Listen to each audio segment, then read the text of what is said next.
Hello, this is Gene. I want to talk about the regressive left, and is it really the regressive left? But before I get to that, I want to talk about something that happened in New York at Madison Square Garden that involved a former Knick player, a player that was considered not a great in the game, but a good player for the Knicks for a while. I think they went to one finals with him there. But he was in a time that the league was not really fun to watch. A lot of guys that just were there just to shit people up or beat people up like an enforcer in hockey. And he was one of those type of players. He really had no offensive type of talent other than the fact that he was 6'10" and weighed about 270. The problem I have is the entire media, not just the fans, but the media itself, is basically blaming the New York Knicks owner for Charles Oakley's behavior. There is no reflection on what Charles Oakley did that night. While he assaulted at least 3 or 4 people, and we know now that when he walked into the MSG that he was belligerent the whole time until he sat down, and that's why security was called over to his seat. It wasn't like they were going to knock him out because he's Charles Oakley and he had a problem with an owner of the team. So I just, I let it go because it was everywhere. And of course, fans are going to say, oh, that's the most that the Knicks have ever looked like they have any passion for the game. So I guess by committing what they consider misdemeanors, 3 of them, that's okay. And they're upset because the Knicks said he needs to get some help. So all the fans and a lot of people out there are saying it was really nothing of what Charles did there was anything wrong with what he did. And then Sports Center now recently at 6 at night in the East Coast, they have 2 black people that host the Sports Center, and they've tailored it for this new social justice narrative. Michael Hayes, I think, and Jameel, and they sat there. They opened up last night or 2 nights ago, and they were just lambasting the owner again, saying that it's his fault for everything. And none of them even said one thing about what Charles Oakley did. A guy that's 6'10", that probably weighs nearly 300 pounds, who clearly could have killed somebody if he hit somebody a different way.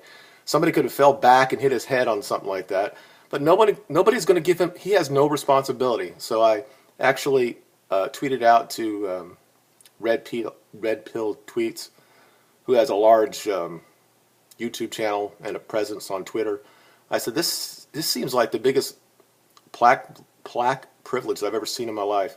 There's almost a guy that's 55 or 60-year-old man who's still very physical, that's just pushing guys away, saying, don't put your hands on me, after he's been basically talked to for about 30 or 40 seconds before anything happened to him. And we're the ones who need to be upset because he was carried out of there after he assaulted security guards. I don't understand what's going on in this life. If that was anybody else, if it was somebody who was a white former basketball player who did that shit, I don't think that everybody would be blaming the owner. Just because the Knicks and whatever, the guy bought the Knicks 20 freaking years ago. They've been bad for a long fucking time, but it's his game, his team, and I fair play to him that they banned him from the Garden. Oakley obviously can't control himself. This is a man who's a freaking a man. He's not a 12-year-old man or girl or man or boy who can't control their emotions. But nobody, there is nobody, former players, there's nobody's come out and said anything against Charles Oakley. I guess it was okay. He got triggered because, I don't know why, because the Knicks suck. Everybody else in that arena know that the Knicks suck. So they're doing the same thing that he's doing? Come on, let's be realistic here. This is black privilege run amok. Okay. Now, what the real story of this video is, a while back I watched a video by Steven Crowder talking about the Young Turks and how a lot of people that watched them for a while said that they've got on the deep end and they don't watch them anymore. And Crowder said this something saying that basically, well, they're not really any different. It's just that you've kind of like, you've woken up or something, or you know things more than you used to do. So this term of regressive left is it really a true thing, or has the left always been like this? They've always had as Ben Shapiro talks about, that the left is looking for a victim, and they want that everybody be equal at the same outcome of whatever happens in their life, and if it's not done, if that person doesn't get that outcome, then they're considered a victim. Now, for the last 40 years, it's been black people, with affirmative action and all that stuff. And now they've kind of they went over to this now transgenders or the gay or whatever. So have they really changed, or is now that people have been waking up, they realize all along that they've been using the same type of identity politics or using words to shut down debate forever? So when people like David Rubin says this is regressive left, I'm leaving the left because I can't deal with it anymore, the question I would ask him is, have they really even changed? Maybe I think that Steven Crowder, on a bigger scale, he talked about a narrow scale. He was talking about the Young Turks, and he showed things for like 5, 7, 8 years ago, and they're any different than what they are right now. That everybody's so upset with them all the time. They're getting so dislikes on their videos. Or is it that people on the right or people who are no longer part of the left have been woken up and find out, Jesus, this is how they've always been?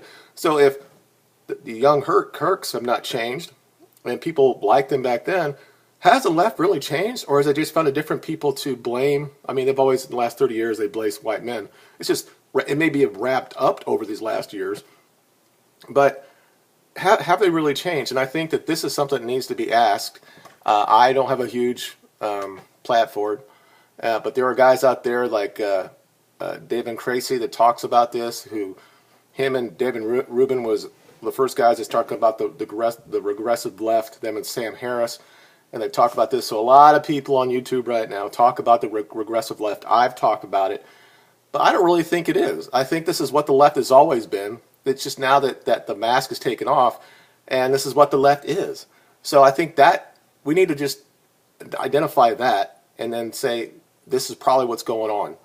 So we have to find out what you as a person really want to support. Do you want the government to try to make everybody have the same outcome? Do they want to just, it's, whether you're about free choice or what type of things, it's always been there. And I just the other day I thought about this, and I didn't really think about it when Steven Crowder did that video.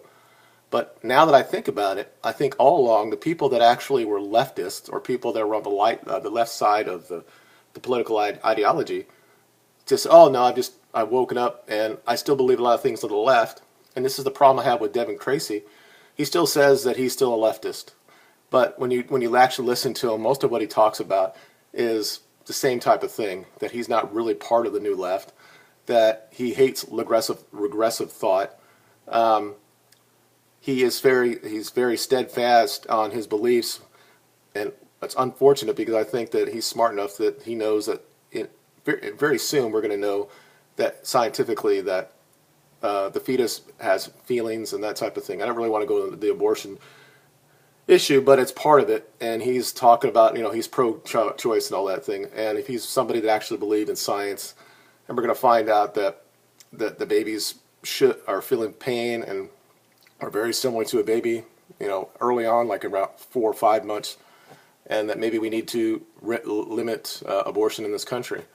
So it's just funny because for years I've been told all along that the left believe in science, and they don't really do. They believe in their hierarchy of who's victims.